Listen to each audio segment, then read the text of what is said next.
ታዛ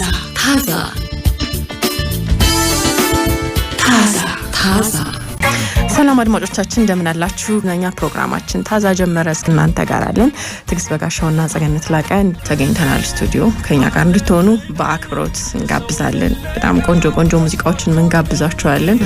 ያው አሪፍ የሚያደርጉ ደመቅ የሚያደርጉ በእያላችሁበት አሪፍ ጊዜ እንድታሳልፉ ያው እንመኛለን። ከኛ ጋር ሁኑ እንላለን።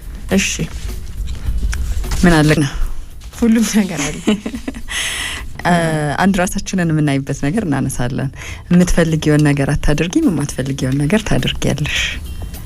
ይህ በሽታ አክሬሽያ ይባላል። በሽታ ነው ግን የስነልቦና ነው። ስለ ስንብትም አለ ትንሽ ዛሬ ቅዳሜ ከበድ ይላል በይ። አይ ራሳችን የምንታዘብበት ነው። የሚያስቁ ነገሮችም እኮ ይኖራሉ። እንደ ህመም ሆነው ሲነገሩ ህመም ነው እንዴ ምንልና እንደነግጣለን ነው እንጂ አንዳንድ ጊዜ ለምንድን ነው እኔ ሁሉ ጊዜ የማልፈልገውን ነገር ነው ማድረገው የምፈልገውን ነገር ሳረግ ራሴን አላገኘው ብለን አልታዘብንም? በቀኑ፣ በሳምንቱ፣ በወሩ፣ በእድሜያችን እንደዛ ልንል እንችላለን። ግን ከጥንት ጀምሮ እነ አርስቶትል፣ ሶቅራጥስ፣ ፕሌቶ ብዙ ነገር ያሉበት ጉዳይ ነው ተብሏል። ምንድነው ራሱ ለማያዝ ራሱ ያስቸግራል። አክሬሽያ ይባላል። AKRASIA ነው እና የአይምሮ ጨዋታ ነው።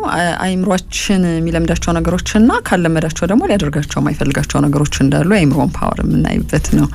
ይሄ በተፈጥሮ በቃ ምን አደርጋለሁ እንግዲህ እኔ ሁሌ በፈለኩት ነገር ውስጥ ግን አልገኝም ላልንባቸው ተግባራቶች ኃላፊነት ከወሰድን አይምሮአችን እንዳይለማመድ ያደረግናቸው ነገሮች ስላሉ ነው ብለን ራሳችን እንድንታዘብ የሚያደርግ ነው እንጂ ድንገት የሆነ የሚተላለፍ በሽታ ሆኖ ወይም ደግሞ እድላችን ሆኖ ያላደረግነው ነገር አይደለም ነው። ማንፈልገውን ነገር አለማድረግ ነው አይደል ትልቁ ውሳኔ ሊሆን የሚገባው። ምንፈልገውን ነገር ደግሞ ማድረግ ነው ትክክለኛው አካሄድ። ኦፖዚት ሲሆን ግን የምፈልገው ሌላ ነገር ነው፣ ውስጤ ያጥብቆ የሚፈልገው ነገር ሳደርግ የምገኘው ሌላ ነገር ሌላ ተቃራኒውን ነውና አይምሮአችንን ያለማመድነው ነገር ውጤት ነው የሚለው ላይ ብዙ ምሁራን አሁን ያሉትንም ያው የጥንቶቹ ፈላስፎች እንዳሉ ሆነው አሁን ያሉትንም የተስማሙበት ነገር ነው። ብዙ ጊዜ ማሰብና ማድረግ በጣም የተለያዩ ነገሮች ይመስሉኛል አይደል? እውነታው ይሄ በተግባር የምታረጊው ነገር ነው የሚፈትንሽ። ጥሩ ነገር ልናስብ እንችላለን፣ ግን ደግሞ ድርጊቱ ሌላ ሆኖ ሊገኝ ይችላል። ይሄም ያው ድርጊት ምን ያክል ከባድ እንደሆነ የሚያሳይ ነው ብዬ አስባለሁ። ግን ይሄ አንዳንድ ጊዜ ግም ብለው አይሆንም የሚሉ ሰዎችን እናገላለናል። ለአይምሯቸው በጣም ታማኝ የሆኑ ሰዎች ናቸው። በተለይ ባልፈለጓቸው ነገሮች ውስጥ ፍሌክሲቢሊቲ ለምን አይላቸውም ልንል እንችላለን። ግን ለምሳሌ ሰርግ ላይ ሄደሽ ጠረጴዛ ዙሪያ ላይ ውስኪ ወርዶ አንቺ በፍጹም ምንም ነገር ጠጥቼ አልመለስም ብለሽ ነው የወጣሹ ከቤት። ግማሹን ጠጥተሽ ገብተሽ ሊሆን ይችላል ወደ ቤት። ከዛ ቤት ውስጥ ቤትም ሳይሆን እዛውም ጋር ጸጸት እየተሰማሽ ሊሆን ይችላል። እስቲ ለሞክረው ላሉ ደሰት ላሉ ሰዎች አናቆማቸው፣ እሱ ሌላ ጉዳይ ነው። ይሄ ኮንቴክስቱ የምንከራከርለት ነገር። ግን መጀመሪያ ስትወጪ ምንም ነገር ይሁን እንደው የፈለገ ነገር ብዙ ነገር አልጠጣ ብለሽ ወተሻል፣ ግን ሰለባ ሆነሻል። ራሽን ያገኘሽው ጠጥተሽ ነው። ምን ላድርግ? ዙሪያ የተሰበሰቡት ሰዎች ሁሉ አስጨነቁኝ። በቃ ምን ልሁን ታዲያ አይደለም እትዩ በሰው ታሳብቢያለሽ። ሙዱም ሁሉ ሰው ዞር ስል እየጠጣ ነው። አክብረው እኛን ብለው አስቀመጡ ውስኪውን። ብዙ ነገር ይላል አይምሮአችንና ለመልስ ብዙ ነው፣ ግን ጸጸቱ በጣም ይቆጣጠረናል። ኦዲት ደግሞ እናደርጋለን። ህይወታችንን ገብተን ወይ በማግስቱ አሞናል ወይም ሁኔታችንን ስንገመግመው ደስ አላለንም። እንዴ አይሆንም ያሉት ሰዎች ምን ሆኑ? አልጠጣም ያሉት ሰዎች ምንም አልሆኑ፣ አሸንፈው ሄደዋል። ከሌ ደግሞ እንደው ጊትር ምናምን ብለን እኮ አንጣበቅም ከነሱ። ያው ራሳቸው ጋር የሚያመጣውን ውጤት ስለሚያውቁት ከልክለውታል። ለራሳቸው ታማኝ ሆነዋል። እሺ ጥሩ። ብዙ ውሳኔዎችና ምርጫዎች አሉን በዚህ የሚፈተኑ። ምናስበውና ምናደርገው በጣም ይለያያል ብዙ ጊዜ። እሺ ሌላው ስንብትን ነው ምናነሳው። መሰናበትን፣ ቻው መባባልን፣ መለያየትንም የሚያመጣ ነገር ነው። እንግዲህ በተለያዩ ግንኙነቶች ውስጥ ስንብቶች አሉ። በጓደኝነት ህይወት ውስጥ፣ በስራ ህይወት ውስጥ ፌርዌል ድግሶችን አላዘጋጀንም እንጂ አንዳንድ ስንብቶቻችን ላይ ያልተሰናበትንበት አጋጣሚ የለም በህይወታችን ውስጥ የተሰናበትናቸው ሰዎች ብዙ ናቸው ግን ስንብቶች ይለያያሉ ነው በጣም በከባዱ የምናደርገው ስንብት አለ ከዛ ደግሞ ያው ሳናስበው ቀስ ያለን የምንወጣበት ስንብት አለ ሳናሳውቅም ሳንናገርም አንዳንዴ ደግሞ የሚስማማው የሚሻለው ይሄ ነው ብለን በትክክል በግልጽ አውርተን ምናደርገው ስንብትም ይኖራል ይሄ መጀመሪያ ላይ ትንሽ መረር ይላል ከባድ ነው ግን መጨረሻ ላይ ሰላም የሚሰጥ ስንብት ነው ይባላል እነዚህን ስንብቶች እንመለከታለንና አንዳንድ ሰዎች በቃ ተለያየን ብለው በይፋ ሲናገሩ ስንብታቸውን ሲያውጁ እንዴት ለምን በምን ሁኔታ ብዙ ነገሮች ይመጣሉ አይደል አይ ተነጋግረን ነው ተዋይተን ነው ለሁለታችንም የሚጠቅም ነገር ስለሆነ ነው የተለያየ ነው እንዴት ለሁለታችን የሚጠቅም ነገር ይባላል መለያየት በጣም ብዙ ጥያቄዎች ይፈጠራሉ ምክንያቱም መለያየትን መሰነባበትን በቀላሉ የምንቀበለው ነገር ስላልሆነ ማለት ነው በማንኛውም ግንኙነት ውስጥ ያው ስሜታችን ላይ የሚፈጥረው ጉዳት አለ በጣም ውስብስብ የሆነ ነገር አለ አንዳንዴ እንደውም ሻንጣሽን አንጠልጥለሽ ስትወጪ በደቂቃዎች ሊሆን ይችላል ከዛ በኋላ ግን የሚያጋጥምሽ የስሜት ስብራት ጉዳት ሊከተልሽ ይችላል ብዙ ጊዜ ወራትን አመታትን ሊወስድ ይችላል ሰዎች ቻው ብለው ሄደዋል ግን ሲሄዱ በጣም የወሰኑበትና የተናገሩበት ደቂቃ አጭር ነው ግን ደግሞ ብዙ ጊዜ ወስዶባቸዋል ፕሮሰስ ለማድረግ ያንን ያሳለፉትን ጊዜ ሆነውን ነገር ስሜቱን ይዘውት ይቀጥላሉ ማለት ነው ግን እዛ ጋር የቆረጠላቸው ሊመስለን ይችላል ቻው ሲሉ በቃ ቆረጠ ሄደ ሻንጣዋን ይዛን እንላለን ግን እነዛ ሰዎች ህመም አላቸው ከዛ በኋላ የሚጀምር ህመም ከዛ በኋላ ያለው ህመም ነው እንዲያውም ከባዱ ሻንጣ ይዞ መውጣቱ አይደለም እዛው ግንኙነት ውስጥ ሆነው ይሰራሉ የመለየቱን ነገር ይሄ መሰናበቱን ነገር አንዲት ሴትዮ እንደዛ ብላኛለች ጭርስ አድርጌ ህመሜ እዛው እሱ የራሱ ቴክኒክ ይፈልጋል በርግጥ እሷ ሄደችበት መንገድ ለሁሉም ይሰራል ማለት አይደለም ስትወጣ በቃ አልቋል ነው ምናልባት ሌሎች ሰዎች አወቁ መውጣቷ ሊሆን ይችላል ብዙ ነገሮችን ይሄ ፊዚካሊ እንደውም የሚከብደው ነገር ኢሞሽናል የሆነው መለየት ነው አይደለ ሰዎች በስሜት ከተነጣጣሉ ብዙ ነገር ያበቃለት ይመጣል ከዛ በኋላ ለመቀበልም ላይ ቸገሩ ይችላል ቤት ጥሎ መውጣቱ አለመተያየቱ ከዛ በኋላ ብዙ ላይ ከብዳቸው ይችላል እንደዛም ሆኖ ግን በቃ ማለት ነው ብለው እንደ አዲስ የሚጀምራቸው ሰዎች አሉ የቆረጠላቸውን ግንኙነት ራሱ በቃ አንገናኝም ባሉበት በወሰኑበት ግንኙነት ራሱ ልክ እውነታው ሲመጣ መለያየታቸው ቁርጦ ሲታወቅ እንደ አዲስ ማሰብ የሚጀምሩ ሰዎች አሉ ባዶነት የሚሰማቸው ሰዎች አሉ ከነ ችግሩ ማለት ነው በኖሩበት ግንኙነት ውስጥ ራሱ ከነ ችግሩ መቼም አልመለስበትም ባሉበት ህይወት ውስጥም መልሰው እንደገና የሚያስቡት የሚከብዳቸው ሰዎች ይኖራሉ ይሄ የሚጠበቅ ነው እንግዲህ ደግሞ እንደየሰው ይለያያል አንዳንድ ሰው ትንሽ ጊዜ ወስድበታል አንዳንድ ሰው በጣም ለማገገምና ከነበረበት ይፈጃል ብዙ ስብራቱንም ታይዋለሽ መልኩን እነሱ ሳይናገሩ በተግባራቸው ቀጥሎ ባለው ህይወት ሁሉ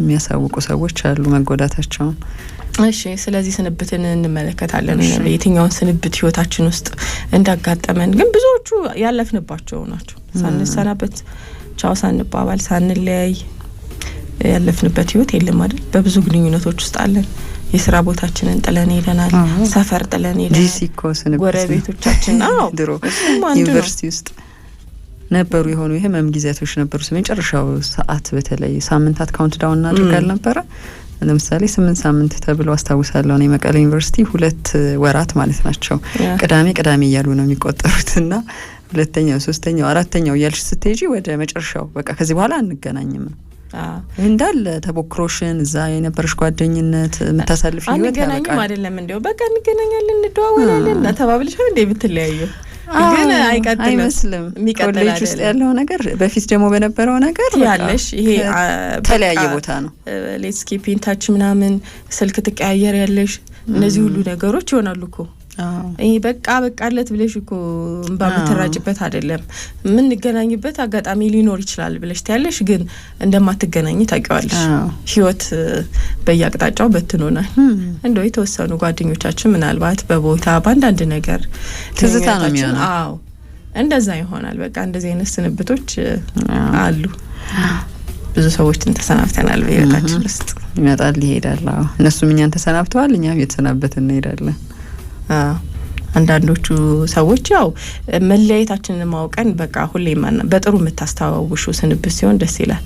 በተለያየሽበት ህይወት ውስጥ ሁሌ በቃ ተለያይተሻል፣ ግን ጥሩ ሜሞሪ ነበረሽ ከነዛ ሰዎች ጋር ጥሩ ትዝታ ነበረሽ እና ያው ያንን ጥሩ ትዝታም እያሰብሽ የምንኖሪበት መሰነባበት ቻው መባባል ደስ ይላል። አንደው ፎቶ ስታይ አንዳንድ የሆኑ ሰነዶችን ስታይ ያ መልካም ነገር ትዝ ይልሻል ቢያንስ። እንደዛ ቢሆን ጥሩ ነው። ግን ያ ብቻ አይደለም ስንብት፣ በጣም ብዙ መራር ነገሮች ያሉበት ስንብትም አለ እንደየግንኙነቱ ሁኔታ። እሺ፣ ስለዚህ በእነዚህ ወሬዎች ከኛ ጋር ሁኑ። ታዛን ነው የምትሰሙት። ስንብቱ ይሻላል ወይስ ያሰብነውና ያደረግነው ነገር መለያየቱ ይሻላል? ቢፌው በዛ። እሺ፣ ከበሽታው ወደ ስንብቱ እንሄዳለን።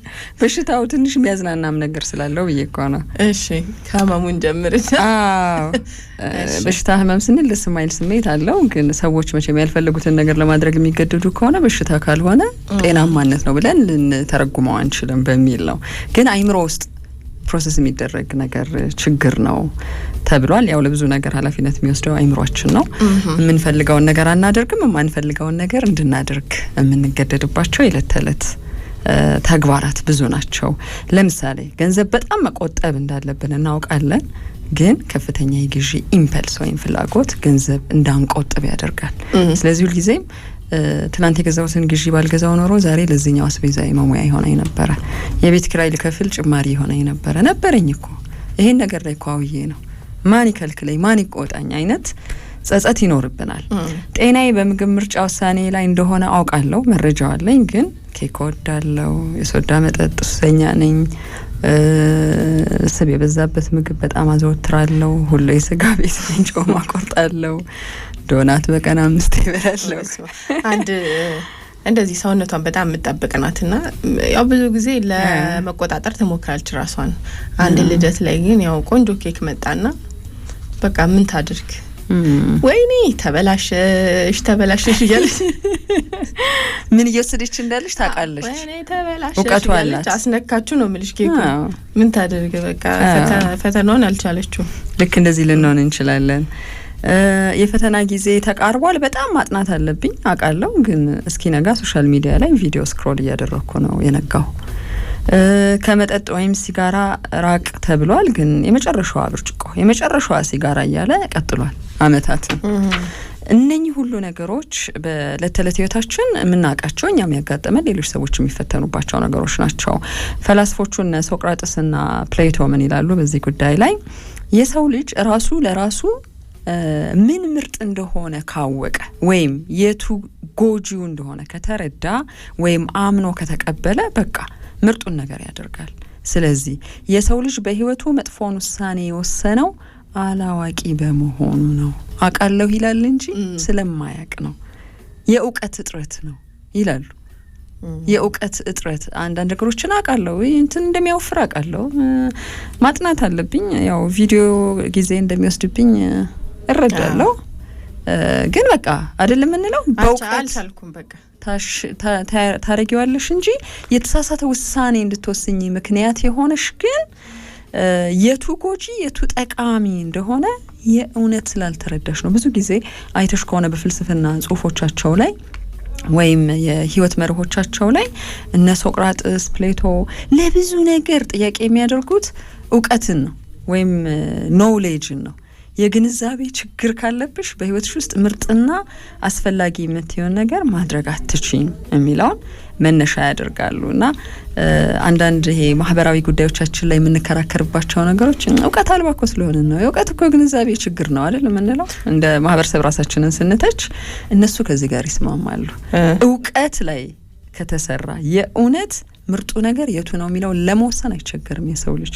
እውቀት ያለን ይመስለንና ግን የጎደለ ብዙ እውቀት አለ ወደ ውስጣችን ያልገባ አይምሮአችን ያልተቆጣጠረው ነገር። ጎጂ መሆኑን ታውቂያለሽ ግን አለመፈጸምሽ እኮ ነው ችግሩ። ጎጂ የሆነ አውቀሽ ያጠፋሽው ጥፋት አለን እንዴ?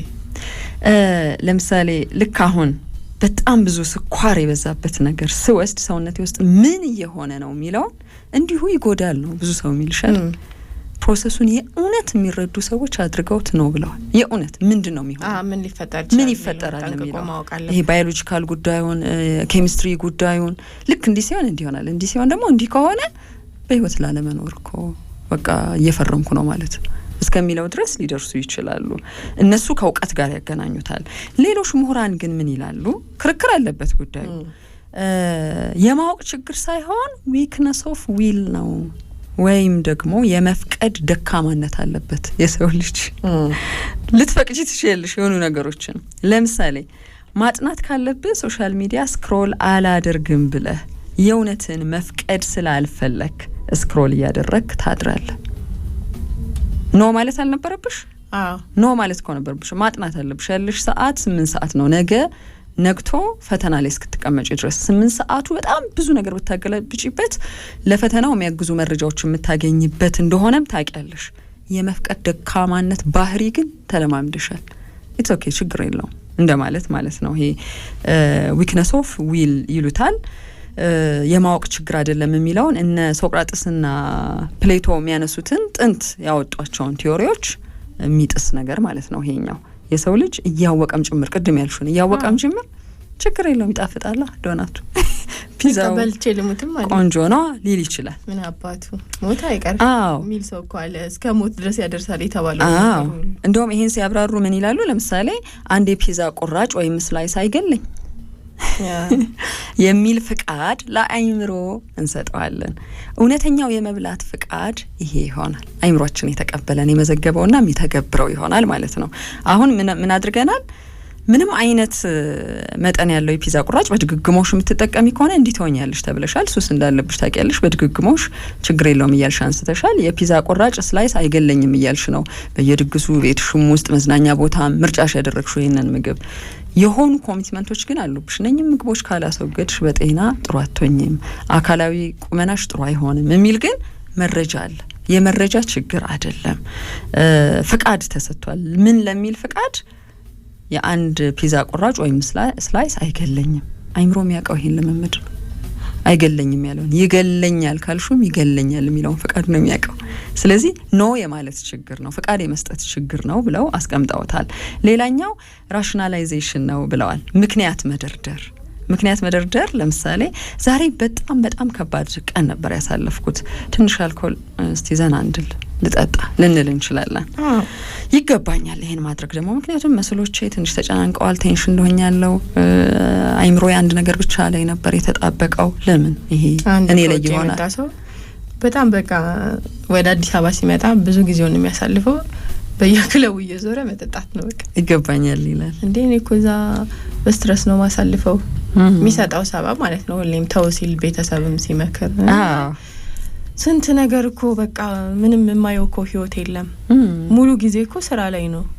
እንዴ ፈታ ልበል እንጂ እዚህ እንኳን ስመጣ ነው ምላሹ። ግን የሰው ልጅ ይሄን ሲያደርግ ተብሏል ራሽናላይዜሽን ላይ ከዛ አንዳንዴ ትክክል ሊመስል ይችላል። ሁሌ የማያደርገው ነገር ነው ይባላል። ምናልባት በ2 አመት በ1 አመት መጥቶ ለሚያደርገው ነገር ምን ችግር አለው? እዛ 3 ወር ከቆየ 3 ወር ሙሉ እንደዛው ነው ይጠጣል እና ለቀቅ ልትይ ትችያለሽ። እሱ ሊሆን ይችላል ቀጥሎ ላለው ደግሞ ህይወትሽ ውስጥ ጸጸት ምክንያት የሚሆነው። እዚህ ላይ የተጠቀሰው አንድ ነገር ምክንያት በመደርደር ውስጥ በምክንያታዊ አእምሯችንና ስሜታዊ ማንነታችንን ተሸክሞ የሚሰቃይ የአእምሮ ክፍል አለ። ሁለቱ ፋይት የሚያደርጉበት። ለምሳሌ ስክሮል ማድረግህን አቁምና ተኛ፣ መብራቱን አጥፋና የሚል የአእምሮ ክፍል አለ።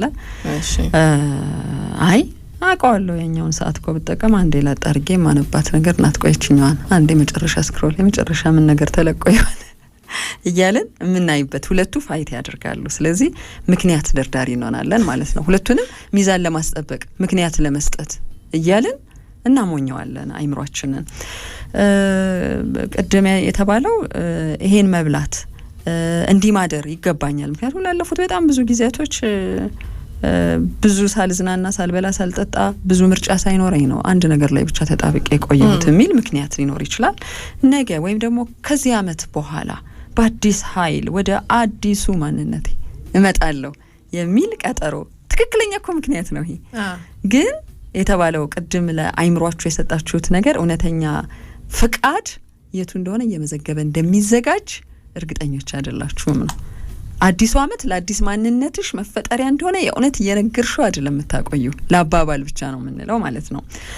ሌላኛው ምክንያት ያሉት በጸጸት መልክ ደግሞ የማይፈልጉትን ነገር የሚያደርጉ ሰዎች አሉ።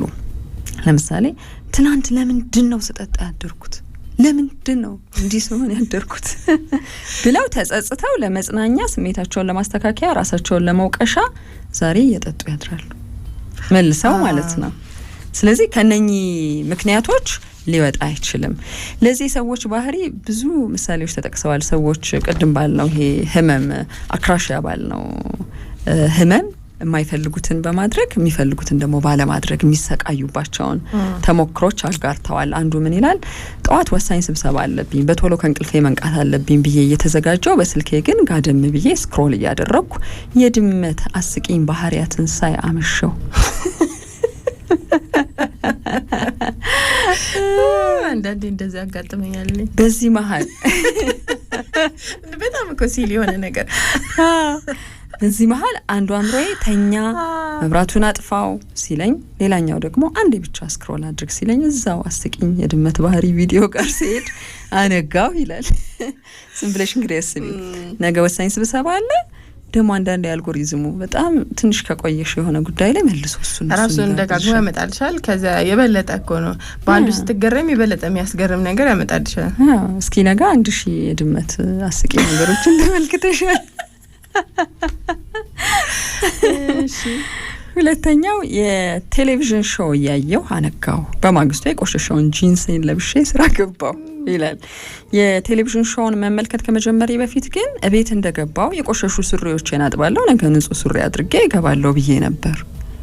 የመጨረሻውን የቆሸሸ ልብስ ነው ያደረገው እና የወሰነው ነገር አለ። ነገ በአዲስ ንጹህ ሱሪ ነው ቢሮ መግባት የፈለገው፣ ግን ሾውን እያየ ነው ያደረው። ስለዚህ በነበረው ቆሻሻ ጂንስ እንዲህ ልትመላለሽ ትችያለሽ ህይወትሽ ውስጥ። እንዴ አይቀይረውም እንዴ ልብሱን አትቀይረውም እንዴ ቆሸሸውን ነገሯን ተብለን እኮ ሊሆን ይችላል። ነገ የግድ መጠናቀቅ የነበረበት ፕሮጀክት ኃላፊነቱ ለኔ ነበር የተሰጠኝ። እስከ እኩለ ሌሊት ድረስ ግን ልብስ ሳጥብ፣ በላውንድሪ ኢሜይሎችን ቼክ ሳደርግ፣ ፕሮጀክቱን የምሰራበትን ጠረጴዛና አካባቢውን ሳጸዳ፣ ቡና ስጠጣ፣ ከእቴ ጋር ረዥም የስልክ ወሬ ሳወራ፣ በመጨረሻም ሻወር ወስጄ ራት ከበላው በኋላ ኃይለኛ እንቅልፍ አሸንፎኝ እዛው የምግብ ጠረጴዛ ላይ ተኝቼ ማንጋቴን አስታውሳለሁ ትላለች አንዷ። ደግሞ ይሄ ሽር ጉድ የምንለው ነገር ትልቁ ፕሮጀክት አለ፣ አንቺ ዲቴይል ላይ ትናንሽ የማይጠቅሙ ቅድሚያ የማይሰጣቸው ነገሮች ላይ ቢዚ ሆነሽ ደክሞሽ ተኝተሻል። በተረጋጋ ሁኔታ በቢሮ ተገኝቼ እኔም አድምጬው እሱም አድምጦኝ በስርዓት አናግረዋለሁ ላልኩት አለቃዬ በከባድ ቃላት የታጨቁ በስሜት የተሞሉ ያልበሰሉ ሰዎች የሚጠቀሟቸውን አነጋገሮች አካተቱ የጽሁፍ መልእክቶችን በብዙ አስቀያሚ ኢሞጂዎች አጅቤ ከላኩ በኋላ ይሄው በጸጸት ተደብሬ ወደ ቢሮ መግባት ሲኖርብኝ ቤት ነኝ። ልክ እንደዚህ ተኛልሽ። አሁን አንዳንድ ጊዜ በስርዓት ማውራት በቃ አለቃዬን አሳምኘው ፖይንት በፖይንት ይሄ እኮ በጽሁፍማ አንድ ነገር ነው። ጊዜ ይሰጥሻል። እንዲያውም እኮ መልሰሽም ዲሊት ማድረጊያ እድል ይኖርሻል። አንዳንዴ ፊት ለፊት ልትናገሪ ትችያለሽ። አይ ተረጋግቼ በሰላም ለማውራት ነው የሚሄደው ብለሽ ተመክረሽም ሊሆን ይችላል። እንግዲህ ተረጋግተሽ ነው ሀሳብሽን ማስረዳት ያለብሽ። አለቃ ጋር ስሜታዊ መሆን አያስፈልግም። ዘራፍ ብለሻል ተብለሽ ሄደሽ አንቺ በቃ የሆነች ጫፍ ሰጥቶሻል እሱ ወይ አለቃው። እኔ አንድ ልጅ ምን ብሎኛል፣ በጣም ብዙ ነገር የሚታገሰኝ አለቃዬ አላስችል ብሎት እስኪነጋ ድረስ ይሄ ቡው ብሎ በርበሬ የሚመስለው ኢሞጂ አለ አይደል? እሱን 2 ነው 3 አድርጌ ምንም ቃል አልተናገርኩም ማለት ላኩ ብቻ። እንዴት በዚህ ደረጃ አለኛል? በዚህ ደረጃ ከኔ ጋር ታወራለህ? በኢሞጂ ነው የተጣሉት ከኔ ጋር እንዴት ማለት እንዲህ ለኔ ኢሞጂ መርጠህ እንዲህ ለመላክ ያለህ ነገርና ውስጥህ ደግሞ ያለው ነገር ይበልጣል የሚል ነው ታገኘ ደግሞ። እና ልክ እንደዚህ ድንገት መተንፈስ የሚፈልጉ ሰዎች አሉ፣ ግን ይጸጸታሉ። ጸጸቱ ወደ ምን ይሄዳል? የሚቀጥለውንም ቀን ስራሽ እንዳሰሪ ሊያደርግሽ ይችላል ነው። በሰዓቱ መገኘት የነበረብኝና ስብሰባው ለኔ ትርጉም የነበረው ቀጠሮ ነበረ የሚል ሌላ ሰው ነው ነበረብኝ በሰዓቱ መገኘት ቢቻል ከ30 ደቂቃ በፊት በዛ ስብሰባ ላይ መገኘት ነበር ሐሳቤ እንደተለመደው ጊዜው ሊበቃኝ አልቻለም በስብሰባው ላይ 30 ደቂቃ አርፍጄ በመገኘቴ ተጸጽቻለሁ አፍሬያለሁ ከቤት ከመውጣቴ በፊት ቅድሚያ ልሰጣቸው የማይገቡኝ ነገሮች ላይ ቢዚ እንደነበርኩ ግን አስታውሳለሁ የተበታተኑ ካልሲዎችን ለረጅም ደቂቃ ቁጭዬ ሳስተካክል ነበር ቤት ውስጥ እንቁላል ኦምሌት በልቼ መውጣት ሲኖርብኝ ፒዛ እየጋገርኩ ነበር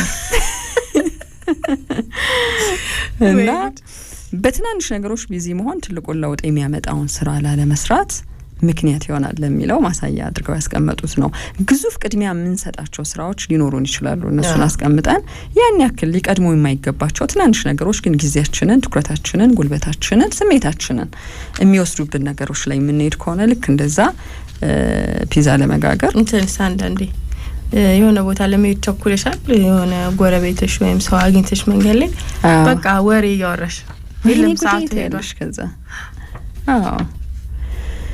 ለነገ ፕሬዘንቴሽን የሚደረግ ጽሁፍን ለማጠናቀቅ የቤት ውስጥ ዲፕ ክሊኒንግ ያስቀደሙ ብዙ ሰዎች ታሪካቸውን አውርተዋል ይሄ ጠረጴዛው አካባቢ ላፕቶፑ የሚቀመጥበት ቦታ ተሳላለኝም በሚል ዝለው እንደዛ ሰርስራ ያጸዳሉ በቤቱ ሰርስራ በቃ ሁሉ መጨረሻ ላይ ይሄን ሁሉ ነገር አጽድቼማ ራሴም ገሌ ልታጠብ ታያለሽ ሻወር ትገቢያለሽ ሻወር ስትወጪ ይርብሻል የሆነ ነገር ልብላት ያለሽ ከዛ ቴሌቪዥን አብረሽ እያየሽ ሊሆን ይችላል ታሪክ ተበላሸ ነው ስለዚህ ምን የሚል ነገር አስቀምጠዋል ሳይንቲስቶቹ ምን ይላሉ ይህ የሚሆንበት ዋነኛው ምክንያት ቅድም ያለው አክራሲያ በብዙ ሰዎች የምንፈልገውን ነገር ማናደርገው ማንፈልገውን ነገር የማድረግ ልምድ እንዲኖረን የሆን ነው አእምሯችን አሁን ላለው ነገር ነው ብዙ ነገሮችን መስራት የለመደው አሁን እዚህ ጋር ላለው ፊት ለፊት ላለው ነው ለምን ተብሏል ብዙ ጥናት አድርገውበት ሽልማቱን ወዲያው ማግኘት ያስደስተዋል አይምሮ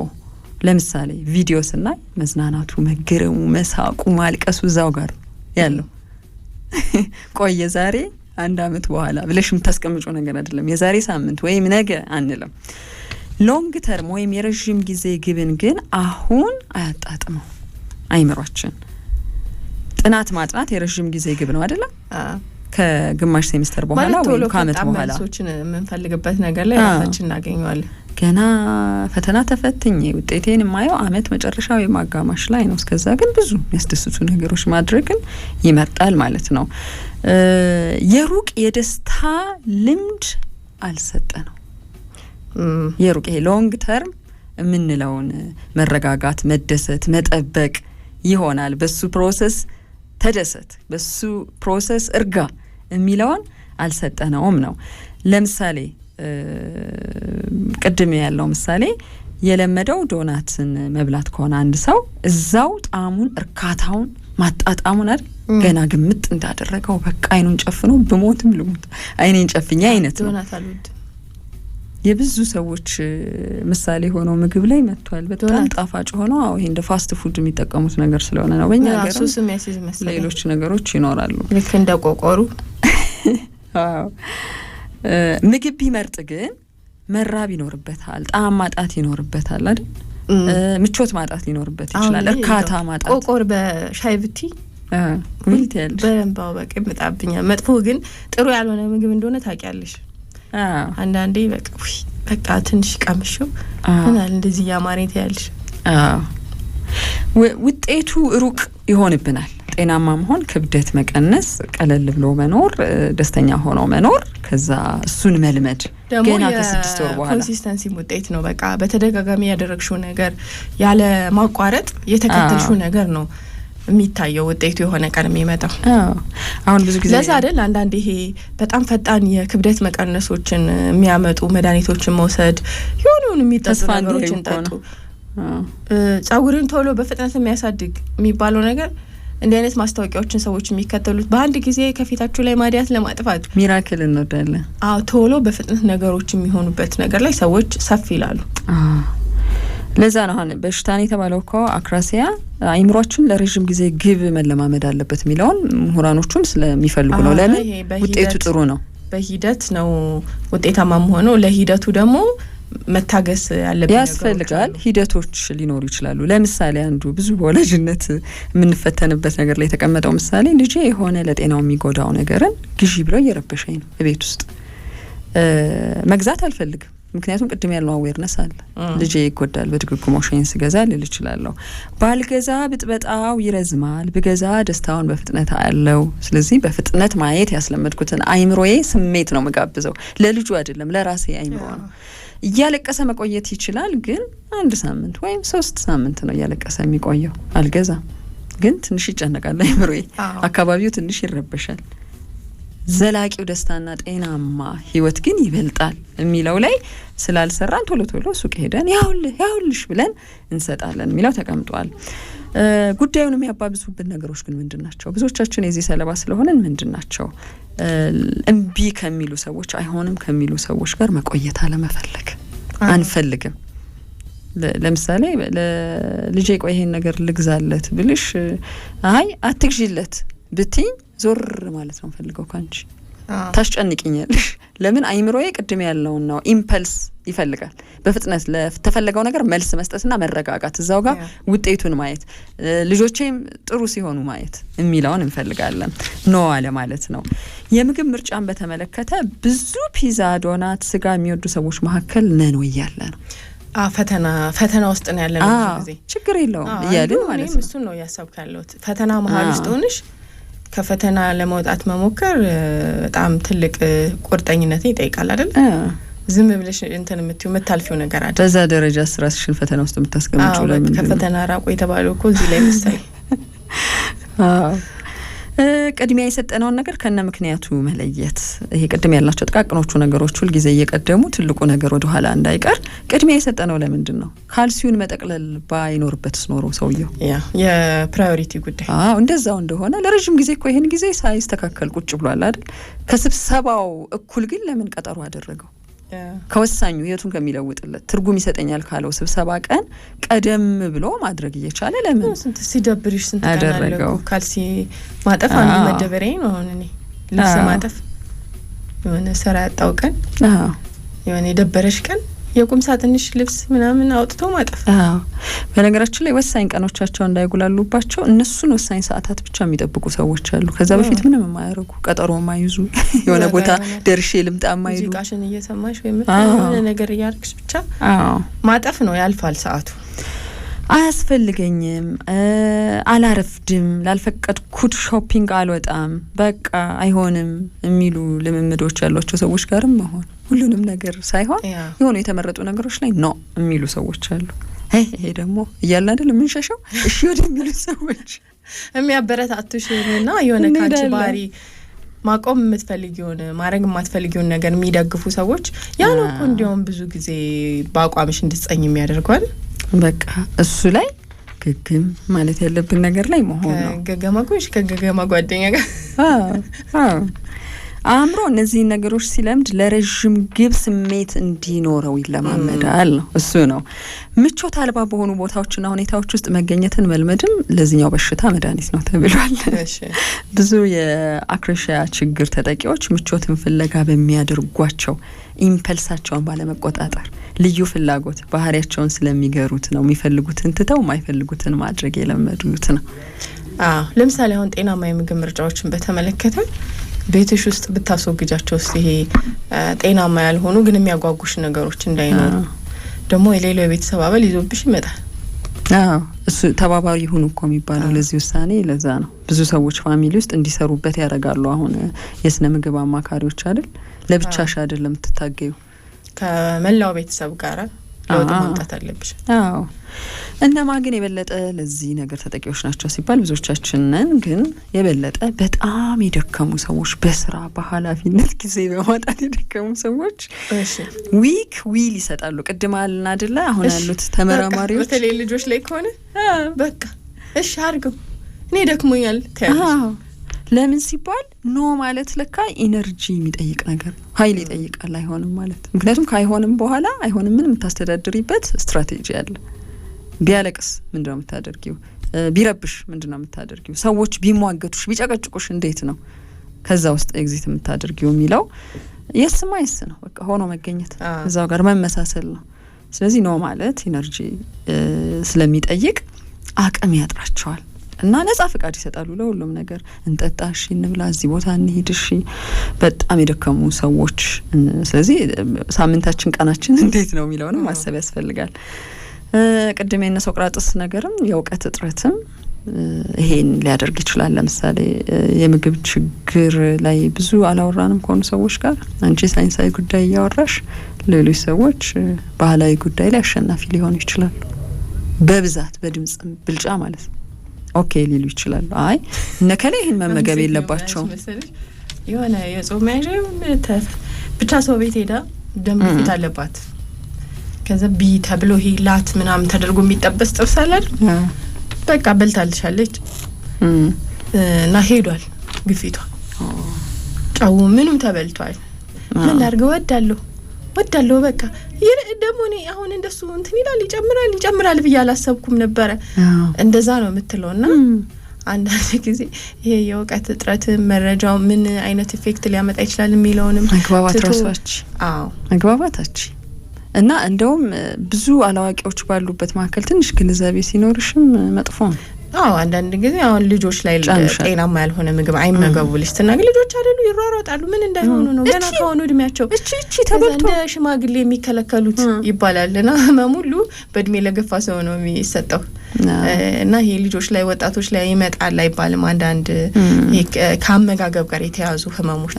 ስለዚህ ምንድነው የፈለጉትን ይብሉ የፈለጉትን ከመጀመሪያው ጀምሮ ምናስተካክለው ላይፍ ስታይል ነው ያንን ልማድ ስናረገው ነው ወደፊትም ደግሞ ጤናማ አመጋገብ የሚኖረን የሚለውን ራሱ እንድትከታይ የማይፈቅድ ማህበረሰብ ነው ያለው። ይሄ እንግዲህ የመረጃም የእውቀትም እጥረት ነው። አሁን ስለ ስነ ምግብ ሳይንሳዊ ነገር በደንብ ስናወራ ምንግባባ ሰዎች ካለን ይቀላል ነገሩ። አንቺ ይሄ መረጃ ያለሽ የሆኑ ሰዎች እኔ በቃ ሀሳብ ነው የነፋፋኝ ምግብ አይደል እሱ ነገር አውርቼ እኔ እንደዛ አባላለሁ ነገር እኔ እኮ ምግብ አልበላም ሀሳብ ግን ሞፍረው የሚሉት ሰዎች ኦዝሮኛል ሀሳብ ይሉኛል እና ሀሳብ ነው ቦርጫ ወጣው በቃ ምንውበት እኮ ነው ይሄ ቢሊፍ እኮ አለ በነገርሽ ላይ። ለምሳሌ ስትረስ በርግጥ አንዱ መገለጫው ምንድነው ሰውነት ክብደት ወይ ይቀንሳል ወይ ይጨምራል ወይ እሱ ላይ በደንብ ማውራት ነው። እሱኛው የኖሮ ዘይ ላይ ኦኬ ስትረስ ምንድነው ስትረስ ሲሰማ ስትረስ እንዴት ማኔጅ እናደርጋለን? እሺ አንቺ ላይ በከፍተኛ ሁኔታ የሚታየው ስትረስ አይነት ምንድነው? እንዴት ማቃለል እንችላለን? እርግጠኛ ነኝ እዛ ቤት የሚበላው አምባሻ ይኖራል በቃ ብዙ አለ። ፍሪጅ ምን ከፍተ የሆነ ነገር እናገኛለን አለ። ግን ራሳችን የተባለው ነው ምናረገውና ምናወራው የተለያየ ነገር የሆነ ነገር አለ ብንፈልግ አናጣም እንደዛ አይነት ለውጥ እንድናመጣ ያደረገን እና እሱ ነው። ሶስተኛውና የመጨረሻው ምክንያት የተባለው ብዙ ሰዎች ፕሬዘንት ሰልፍ የሚባለው ይሄ አሁን ያለንን ማንነት ነው የምንፈልገው አሁን እዚህ ጋር ሞመንቱ ጋር። ለምሳሌ እንበልና የስቱዲዮን በር አንኳኩተው ዋው በቃ አራት ልጋብዛችሁ ፈልጌ ነው ይሄው ቁርጥ ስጋ ከዛ ደግሞ ቆንጆ የሆነ የሚጠጣ ነገር እሱን ተከትሎ ደግሞ አይስክሪም ዲዘርት እሱን ተከትሎ እያለ አብሮን ቢያመሽ እያነሳ እያመጣ ፕሬዘንት ሰልፉ ሞመንት በጣም የሚፈልግ ነው ብዙዎቻችን ጋር። ፊውቸር ሰልፍን አንፈልገው ራሳችንን ከአንድ ወር በኋላ ከግማሽ ዓመት ስለዚህ አሁን ላይ ያለውን ኤክስፒሪየንስ አሁን ላይ የሚሆነውን ነገር ማጣጣም ፈልጋለሁ መደሰት። የሰርጉ ቤት ጠረጴዛ ጉዳይ ብዙ የሚመጣው ከብዙ ግብዣዎች በኋላ ብዙ ሰዎች የሚጸጸቱት በዛ ነው። የመስሪያ ቤት ግብዣዎች፣ ምሽቶች፣ መዝናናቶች ብዙ ሰዎች ብዙ ታሪክ ይናገሩላቸዋል በማግስቱ። እሺ ያው እንግዲህ በሽታ ነው ተብሎ በሽታውን በዝርዝር ተገልጿል። ከዚህ በሽታ ለመገላገል ምን ያስፈልጋል የሚለውን በደንብ የተዘረዘረው። እኔ አሁን የጠቀሻቸው ነገሮች ውስጥ አሉ አለ በደንብ የማንፈልገውን ነገር እናደርጋለን የምንፈልገውን ነገር አናደርግም። 2 ሰዓት መተኛት እንፈልጋለን አሁን ዛሬ በጠዋት ቅዳሴ ለሚሄድ 7 ሰዓት ድረስ ግን ሌላ ቪዲዮ እናያለን። እዛ 5 ሰዓት ነው የምንነቃው ነገር ችግር ነው። ታዛ ነው የምትሰሙት። ታዛ